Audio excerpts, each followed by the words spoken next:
Have a warm welcome to Whisky.com, where fine spirits meet. Today we have another Glenfarclas here of my cask. It's a new bottling, relatively new bottling, from the Trinity Vintage Series. And this series features the whiskies from the Dunnage Warehouses from Glenfarclas, and that means that they have, well, low one-story warehouses in which the casks reside and mature in 3 rows on top of each other. Just 3 rows, and the floor, the bottom, is a stand floor, and they have from time to time some concrete gangways or aisles in between.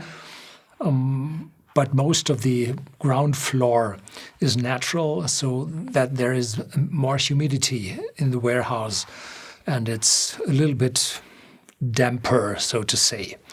This leads to a more natural matured whiskey as it was before, the years before or the times before. And this one is labeled with Dunnage Warehouse number 1. And if you ever visited Glenfarclas, you see dozens, 30, 40, 50 warehouses residing on that premise. And they are old granite, stone, brick buildings with red doors, which had been required in the old years to show where the doors were to the warehouses. I don't think that they still have to be colored red. No, I don't think so. And yeah, these ones are completely matured in Oloroso sherry casks. That's a specialty of Glenfarclas, and they work together with the Bodega José y Miguel Martin. So they have a long-lasting partnership with that sherry bodega, where they receive all their casks, and they have a lot of casks they need for their whiskies to mature. And this one is cask strength, a natural cask strength, uncolored, unchill filtered, 59.2 ABV, and costs €77.90 here in Germany. We deliver to certain countries in the EC, and Switzerland. There the prices differ a little bit due to alcohol taxes and so on. Yeah. This one is 10 or 11 years old. I haven't seen the month of the bottling and distillation. No. Yeah, here. Distilled 2014, yes, and bottled May 28th, 2025. And this is the second bottling. There had been a 2012 bottling, and I think I had that lately here on my cask. So here we go. And these bottles fill the gap between the regular age statement whiskies from Glenfarclas and the higher-priced family casks bottlings, which carry an older statement. And there had been some bottlings in between with vintages, and this fill the gap and give the vintage as well as the higher ABV, the cask strength. Very good cork. Sherry, sherry, sherry. You, very good.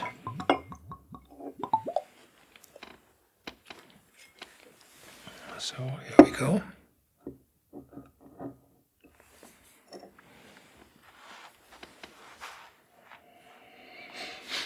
Very typical sherry.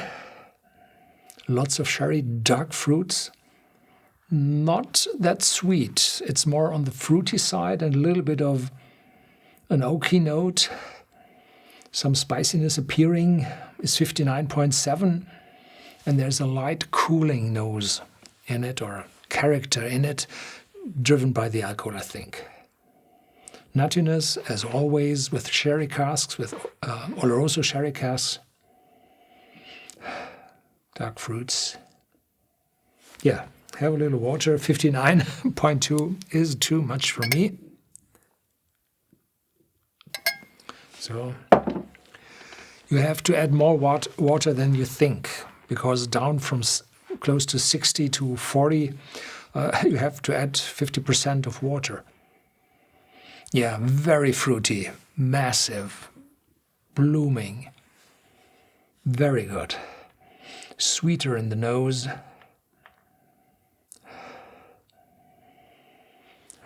And moving over again to the darker fruitiness.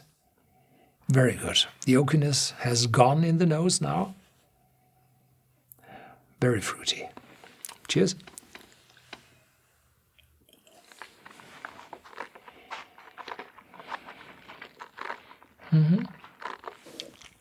Juicy, sweet, and then dark chocolate, light bitterness appearing,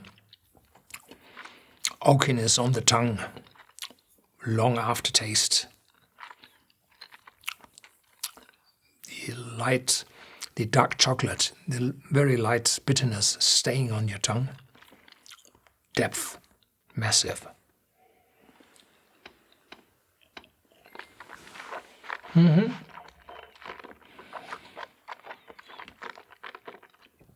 This was something I had expected.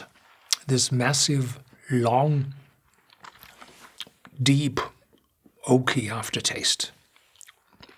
So the bitterness now is gone, the spiciness takes over. More balanced now after the second sip.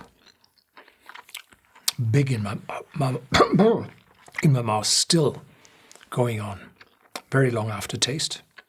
Spicy, massive, strong. With 40% or 42, 43, whatever I reached.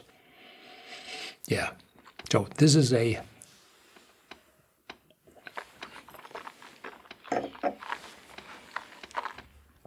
sherry cask whiskey as it should be, and this is Glenfarclas as it is. It's a classic Glenfarclas, a little bit more on the oaky side than you typically expect it. That's it for today. Catch you next time.